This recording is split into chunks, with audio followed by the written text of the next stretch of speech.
Back to back अगर आप देखेंगे पिछले 2-3 साल में गुड़गांव में बहुत सारे आपके लो राइज के प्रोजेक्ट्स आए हैं। गुड़गांव में दीनदयाल के फ्लोर्स उनको एक गरीब आदमी को एक अमीर आदमी के कपड़ों का जामा पहना के कपड़े पहना के उसको एक लग्जरी उसको एक independent air condition boutique floors के नाम से बिल्डर्स ने आपके सामने प्रेजेंट किया। Hi guys, this is your trusted real estate guide Abhay और आज के वीडियो में गाइस मैं उन लोगों के लिए बहुत इंपॉर्टेंट इंफॉर्मेशन लेके आया हूं जो कि गुड़गांव में लो राइज में अपार्टमेंट घर अपने लिए देख रहे हैं 1 करोड़ से 2 करोड़ के बजट के बीच में। बिकॉज ऑब्वियसली इस बजट में हाई राइज तो अब नए लॉन्च में आपको मिल ही नहीं रहे हैं। तो गाइज आई एम श्योर आप में से बहुत सारे लोगों ने M3M अंटालिया हिल्स के बारे में सुना होगा, M3M 89, smart world 89, signature global city जो कि सेक्टर 81 में भी है, 93 में भी है, 92 में भी है, 37 में भी है।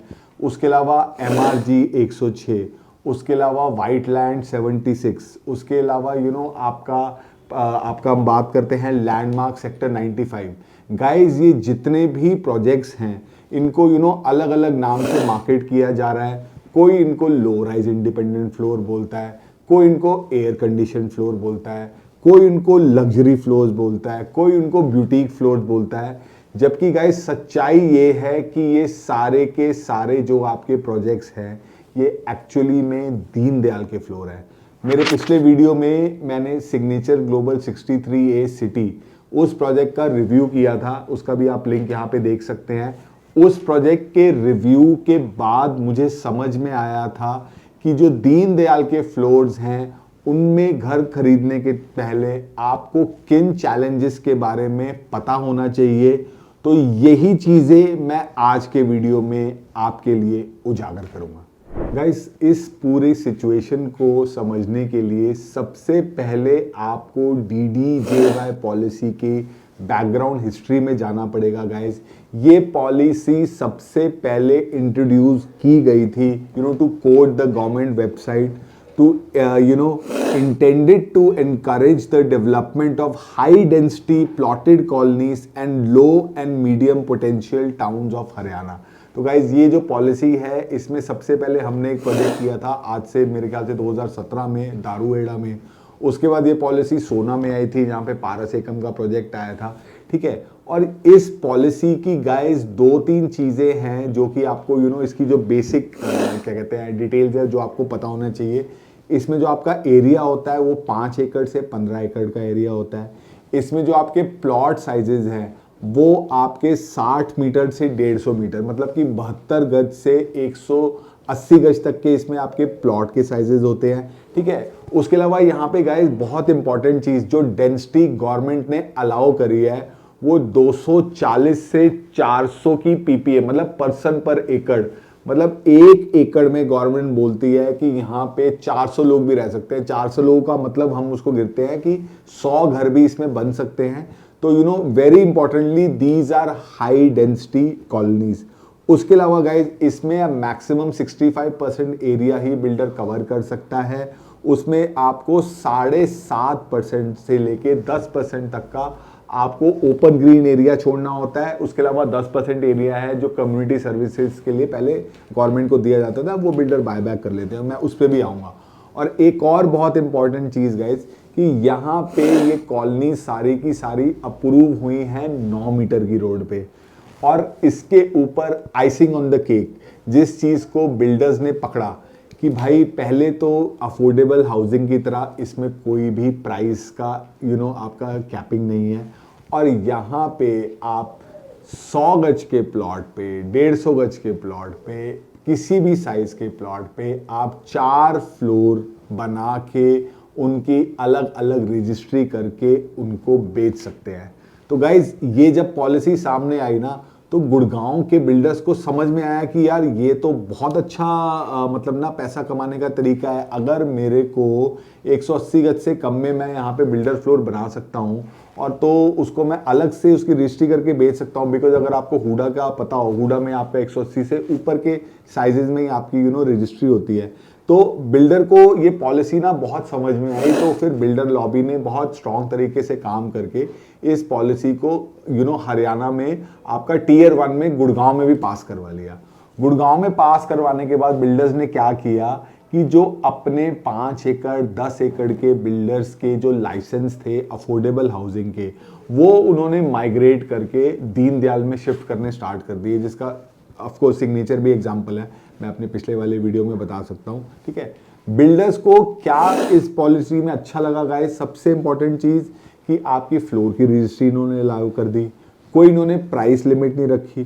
ठीक है, 5 एकड़ का इन्होंने एरिया रखा, स्टिल+4 इसने अलाउ कर दिया। ठीक है, उसके बाद गाइस इन्होंने जहां पे ना जो बिल्डर्स को ये समझ में आया कि ये टिकट साइज ना काफी एक ऐसा टिकट साइज है जिस टिकट साइज में गुड़गांव में कोई चीज नहीं मिलती, वो टिकट साइज को भी इस पॉलिसी के अंदर बिल्डर जिसको ना केटर कर पाएंगे। और ऑब्वियसली इसके अलावा गाइज अगर आपको एक तरफ स्टिल+4 बनाना है और एक तरफ आपको 14 फ्लोर की या 20-22 फ्लोर की बिल्डिंग बनानी है, तो उसके पीछे जो लॉजिस्टिक्स इन्वॉल्व है वो सारे लॉजिस्टिक्स भी बिल्डर को ये समझ में आया कि भाई ये लो राइज बनाने में हमारा ज्यादा फायदा है। तो इसीलिए गाइस गुड़गांव में दीनदयाल के फ्लोर्स उनको एक गरीब आदमी को एक अमीर आदमी के कपड़ों का जामा पहना के, कपड़े पहना के उसको एक लग्जरी, उसको एक independent air condition boutique floors के नाम से बिल्डर्स ने आपके सामने प्रेजेंट किया। तो गाइज जैसे आपको मैंने बताया कि ये पॉलिसी गुड़गांव में इंट्रोड्यूस हुई, उसके बाद यहाँ पे सोना में भी पहले इनफैक्ट सिग्नेचर ग्लोबल पार्क वहाँ पे लॉन्च कर चुके थे। जब ये गुड़गांव में पॉलिसी आई तो M3M, smart world, signature global, इन लोगों ने लीड लिया था इस पॉलिसी के अंदर प्रोजेक्ट्स लॉन्च करने में।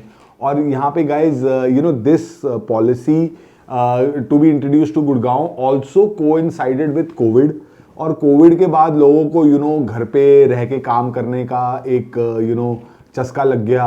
तो उस चीज को कैच करने के लिए गाइस इन्होंने इसकी ना टाइपोलॉजीज ऐसे बनाई, जो कि आप सब बहुत अच्छे से जानते हैं कि इन्होंने आपको ground, first, second, third 4 floor इनको आपको बना के दिए, और उसके अलावा आपको एक बेसमेंट में आपको 3 या 4 कमरे बना के दे दिए। उसके बाद आपको कोविड के बाद लोगों को टेरेस की, ओपन एरिया की भी एक फोमो होने लग गया कि भैया नहीं हमें ओपन स्पेस चाहिए। पहले यही लोग थे जो टॉप फ्लोर नहीं लेना चाहते थे, बिकॉज टॉप फ्लोर में उनको गर्मी लगती थी 6 महीने, लेकिन टॉप फ्लोर का भी कॉन्सेप्ट बढ़ गया। तो गाइज इसी तरीके से बैक टू बैक अगर आप देखेंगे पिछले 2-3 साल में गुड़गांव में बहुत सारे आपके लो राइज के प्रोजेक्ट्स आए हैं, और बिल्डर्स इस चीज को आपको उतना क्लियरली बताते नहीं है, बट मैं आज आपको बताऊंगा कि ये जो आपके फ्लोर्स है गाइज, जो भी मैंने आपके अभी तक प्रोजेक्ट्स के आपसे नाम लिए हैं, इन सारे फ्लोर्स को अगर आप एक नॉर्मल टाउनशिप के फ्लोर से कंपेयर करेंगे, जो कि आपके 200-250 गज से बड़े प्रोजेक्ट्स हैं, जिसमें से कुछ प्रोजेक्ट्स का मैं ऑलरेडी वीडियोस बना चुका हूं, जैसे कि अगर आप देखेंगे अदानी समसारा सेक्टर 63 में, जहां पे उनका जे ब्लॉक का पोजीशन हो चुका है। उसके अलावा अगर आप देखेंगे बिरला नव्या के टाउनशिप के 3-4 फेजेस ऑलरेडी बन रहे हैं, जहां पर फेज 1 का उनका अमोडा 1 अमोडा 2 का पोजीशन भी होने वाला है। ठीक है, उसके अलावा SS लिंडन फ्लोर्स सेक्टर आपका 85 में पड़ते हैं, जहां पे इन्होंने अभी 1-1.5 साल पहले प्रोजेक्ट लॉन्च किया था। और उसके अलावा आपका DLF की गाइस गार्डन सिटी में सेक्टर 92 में टाउनशिप है, और 93 में जो उनके हैं वो एनक्लेव आपके दीनदयाल के फ्लोर है, और 92 में जो उनकी टाउनशिप है वो उनकी रेगुलर टाउनशिप है। अगर आप इन दोनों प्रोजेक्ट्स के बीच में, इन दोनों पॉलिसीज के प्रोजेक्ट्स के बीच में अगर आप डिफ्रेंशिएशन करना चाहते हैं, तो मैं आपको रेकमेंड करूंगा कि आप 92 जाके ज़रूर विजिट करके आएँ, या आप अदानी के फ्लोर्स यहाँ पे 63 में देखें, तो आपको इन दोनों के बीच में डिफरेंस पता चलेगा। अब गाइस मैं आपको बताता हूँ कि सबसे जो इम्पोर्टेंट चीज़ इस वीडियो की, कि वो मेन क्या 4-5 डिफरेंसेस हैं जो कि आपके ये low rise gated so called जो दीनदयाल के फ्लोर्स हैं, और जो आपके नॉर्मल आपके टाउनशिप वाले जो फ्लोर्स हैं, उनमें आपके क्या क्या मेन 5 डिफरेंसेस हैं।